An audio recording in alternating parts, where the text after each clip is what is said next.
तर बघा मित्रांनो, आपल्या काही विद्यार्थ्यांनी मला काही प्रश्न विचारले, 4-5 प्रश्न, आणि त्यामध्ये मला भीती वाटते का प्रवासामध्ये असा प्रश्न विचारला.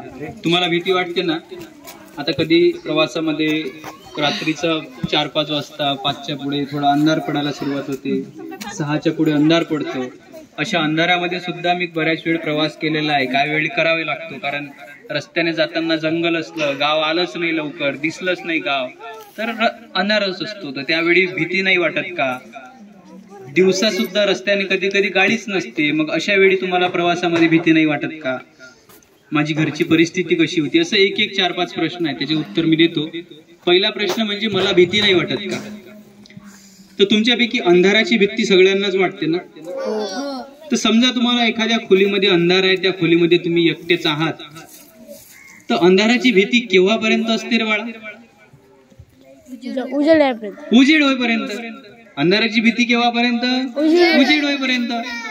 तशी कोणत्याही गोष्टीची भीती ही तोपर्यंतच असते जोपर्यंत आपण एक पाऊल समोर टाकत नाही तोपर्यंत. मग मला जर रस्त्याने अंधार झालेला आहे, आता पर्याय नाही, तर त्यावेळी मी फक्त चालत राहतो. रस्त्याने माझ्याकडे बॅटरी आहे, ती बॅटरी टाकून फक्त चालत राहत होतो, तर मग मला रस्त्याने गाव लागतच होतं. ती भीती तशी मिटत होती. आणखी एक भीती असते, तुम्हाला एक गोष्ट सांगू भीतीची. दररोज मी नवीन गावामध्ये प्रवेश करतो, दररोज मला नवीन मुलं भेटतात, दररोज नवे लोक भेटतात, आणि ते लोक मला खूप सारे प्रश्न करतात. तर दररोज अनेक नवीन प्रश्नांची उत्तर द्यायची मला अजूनही थोडी थोडी भीती वाटते. तर ही भीती माझी कशी जाईल आता? आणखी जास्तीत जास्त प्रश्नांची उत्तर दिल्यानंच जाणार आहे ना. एखाद्याला पोहायची भीती वाटते, तर ती कशी घालवता ना? पोहूनच घालवता येईल ना. मग तसं मला प्रश्नांची भीती वाटते, म्हणून मी प्रश्नांची भीती सुद्धा, प्रश्नांची उत्तर देऊच कमी करून राहिलो. दुसरी गोष्ट, माझ्या घरची परिस्थिती कशी आहे? तर जसं तुमचं शेतकरी घराचं कुटुंब असेल, तसंच माझंही शेतकरी घराचंच कुटुंब आहे. माझे वडील गेल्या 20 ते 25 वर्षापासून एका किराणा दुकानामध्येच काम करतात. म्हणजे किराणा दुकानामध्येच त्यांचं आयुष्य गेलं. आणि माझ्या आईचं आयुष्य शेतीचे कामं करण्यात. तिने कधी साड्या सुद्धा विकल्या, कधी नॅपकिन्स सुद्धा विकल्या, कधी बांगड्या सुद्धा विकल्या. अशा अनेक ज्वेलरीच्या जनरल स्टोअर मध्ये असतात त्या अनेक गोष्टी तिने विकल्या. आणि त्या कष्टातूनच आमचं घरी तिने घर चालवलं, वडिलांनी घर चालवलं. पण त्यांनी एक गोष्ट मला नेहमी सांगितली, बाळा अभ्यास कर. तुला काहीही करायचं असेल ना आयुष्यात, तर अभ्यास केल्याशिवाय काही पर्याय नाही. मग तो अभ्यास म्हणजे काय? तर पुस्तकांचं वाचन. आणि मग त्या पुस्तकांच्या वाचनासाठी मी माझ्या गावातली विकास नावाची लायब्ररी लावली, आणि त्या लायब्ररीमध्ये जाऊन पुस्तक वाचन करणे हा माझा आवडीचा छंद. तर त्यामधून माझी परिस्थिती, घरची परिस्थिती तर सुधारत गेलीच, पण माझी परिस्थिती सुद्धा सुधारली, की मी आता तुमच्या समोर बोलतोय. रस्त्यानं सायकल चालवताना तुमचे पाय नाही दुखत का, असा एकानं प्रश्न केला. असा दिवस नाहीये बेटा की ज्या दिवशी रात्री माझे पाय दुखत नाही. पण कसं असतं, ज्या दिवशी आपल्या आवडीचं काम आपण करतो ना, त्या दिवशी आपण थकत नसतो. आता तुम्हाला जर म्हटलं तुमच्या एखाद्या आवडीचं काम असेल, क्रिकेट खेळणे किंवा आणखी कोणता खेळ खेळणे असेल, तर भर उन्हातही तुम्ही खेळायला जायला तयार असताना तयार. तसंच हे प्रवास करणं हे माझं खूप आवडीचं काम. त्याच्याने ह्याच्यात मी रात्री थकतो, पाय दुखतात, परंतु दुसऱ्या दिवशी सकाळी उठल्याबरोबर पुन्हा मन तयार असतं की आपण पुन्हा जाऊया, प्रवास करूया. तुम्हाला मला एक आणखी प्रश्न विचारला, तुम्हाला न आवडणारा विषय कोणता?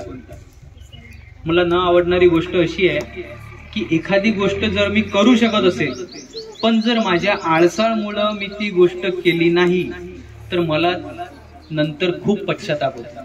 आणि मला तो विषय बिलकुल आवडत नाही की माझ्याच्यानं अशी चूक झालीच कशी. आता मला रात्री डायरी लिहायची सवय आहे. दररोज रात्री मी डायरी लिहितो. झोपायच्या आधी आज दिवसभरात मी कुठे कुठे प्रवास केला, काय काय केलं, अशी डायरी लिहितो. तर रात्रीच्या कधी कधी गप्पा जास्त वेळपर्यंत कोणासोबत चालल्या, तर डायरी लिहायचं मी विसरतो. सकाळी उठल्याबरोबर मला खूप वाईट वाटतं की रात्री आपण डायरी का नाही लिहिली. मग मी सकाळी उठल्याबरोबर सर्वात आधी ती डायरी लिहून काढतो. तर असे काही विषय असतात जे मला आवडत नाही, त्यात एक आळस नावाचा विषय आहे जो मी करतो कधी कधी नाईलाज असतो माझ्याकडनं होते, पण ते मला बिलकुल आवडत नाही. आणि आळस करणारे विद्यार्थी मला आवडत नाही. तुम्ही आळस करू नये हा तुम्ही तरी प्रयत्न करावा. अजून एकानं कोणता प्रश्न विचारला हा कधी कधी प्रवास?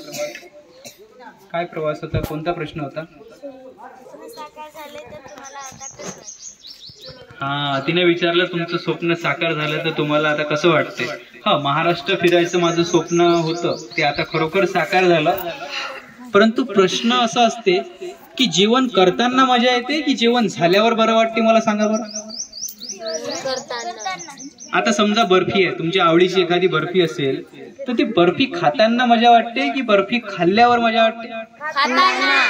हा, तसं हा प्रवास मला काय देऊन राहिला, हे फक्त प्रवासामध्येच मला आनंद भेटून राहिला. हा प्रवास जेव्हा संपेल की नाही आता महाराष्ट्र भ्रमण, त्यानंतर तर मला असं वाटेल अरे यार मी आनंदाच्या झाडाच्या मुलांसमोर बसलो होतो, मी कोकणात होतो, मी रायगडला होतो, मी खानदेशमध्ये होतो, ते आठवेल मला.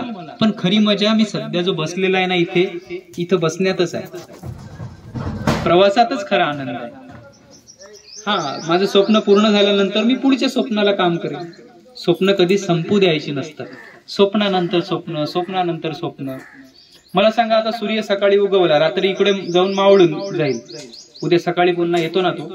का कोणत्या दिवशी असं होते की बस झालं ना, मागच्या 20 वर्षापासून मी दररोज येऊन राहिलो चाललो, आज माझी सुट्टी, असं सूर्य करते कधी? नाही का? मग आपल्या स्वप्नांना, आपल्या कल्पनांना थांबवायचं नाही, तेही सूर्यासारखे सुरूच ठेवायचे. आता हे स्वप्न संपलं की मी पुढचं स्वप्न करेन, पण प्रवासाचं करणार नाही. मुलांना शिकवण्याचं माझं स्वप्न आहे पुढचं, जे मला पुढे चालू ठेवायचं आहे. त्यामध्ये नवे नवे प्रयोग माझे चालू राहतील. अजून कोणाचा शेवटला काही प्रश्न? हा, मला युवराज सरांसारखे गुरुजी मिळाले नाही, मला तुमच्यासारखी शाळाच मिळाली नाही. मला तुमच्यासारख्या शाळेमध्ये असे आता जसे तुम्ही डबे खायला बसले होतात ना सर्वजण, असं डबे खायला गुरुजींसोबत मला कधीच बसता आलं नाही. माझे गुरुजी एका खोलीमध्ये बसायचे, तिकडे सगळे गुरुजी लोक, आणि आम्ही अशी झाडाखाली बसायचो 4-5 जण किंवा आपापल्या ग्रुपनुसार.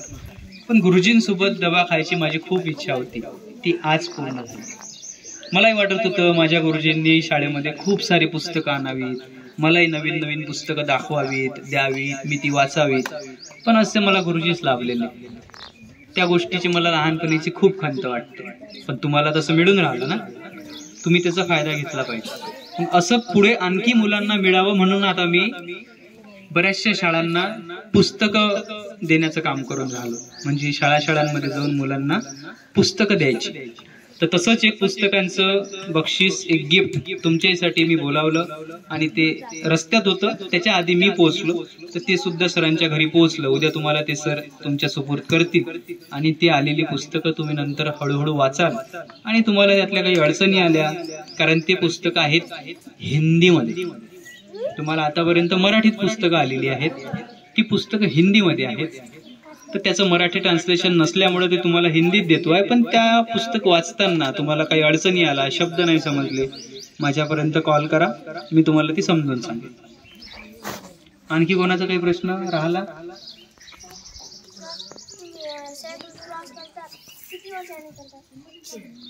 हा माझा पहिलाच वर्ष होतं सायकल प्रवासाचा, जो एवढा महत्वाचा, एवढा मोठा केला. आपण लहानपणीपासून एक स्वप्न पाहतो, मलाही भरपूर फिरायचं आहे, तर महाराष्ट्र एकदा फिरायचा होता म्हणून हा पूर्ण फिरलो. एवढा पुन्हा नाही फिरायचा, आता भरपूर झालाय तो. सर, तुम्ही घरी जाता तेव्हा तुम्ही घरी किती दिवस राहता? मला घरीच राहायचंय, फक्त हा प्रवास मी एकदा केला. आणि कसं असते, घर आणि काम हा वेगवेगळ्या गोष्टी असतात. मी जिथं मुलांना शिकवतो ते माझ्या घरापासून 10 किलोमीटर दूर आहे, तर मी तिथंच राहतो. महिन्यातून एकदा मी माझ्या घरी जात असतो, आणि इतर वेळी माझ्या ट्युशनच्या ठिकाणीच असतो. मला जर देव भेटलं तर तुम्ही त्याला कोणती इच्छा मागाल? वा, काय प्रश्न आहे हा. जर मला देव मिळाला तर मी त्याला काय इच्छा मागू, तर मी त्या देवाला म्हणणार आहे, प्रत्येक गावामध्ये एक वाचनालय देवा लोकांना करायला लावणारे, प्रत्येक गावामध्ये एक युवराज माने गुरुजींसारखा गुरुजी असायला हवा रे, की जेणेकरून तुमच्यासारख्या मुलांना मार्गदर्शन करायला आणि वाचायला पुस्तक आणि गुरुजी प्रत्येक गावात असला पाहिजे, अशी मी देवाला प्रार्थना करतो. सर, तुम्ही हा सायकल प्रवास करता, तर तुम्ही पावसाळ्यात हिवाळ्यात हा प्रवास करता का उन्हाळ्यातच करता? हा प्रवास पावसाळ्यामध्ये करणं मुश्किल असतं, म्हणून मी पावसाळ्यात प्रवास कधीच केला नाही. पावसाळ्यामध्ये अनेक ठिकाणी भरपूर जोरात पाऊस पडतो, रस्त्याने चिखल असतो, म्हणून पावसाळ्यात प्रवास नाही करत.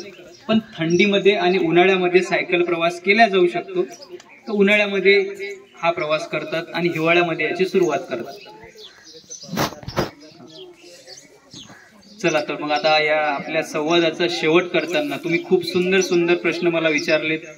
तुमच्या सर्वांना माझ्या मनापासून शुभेच्छा.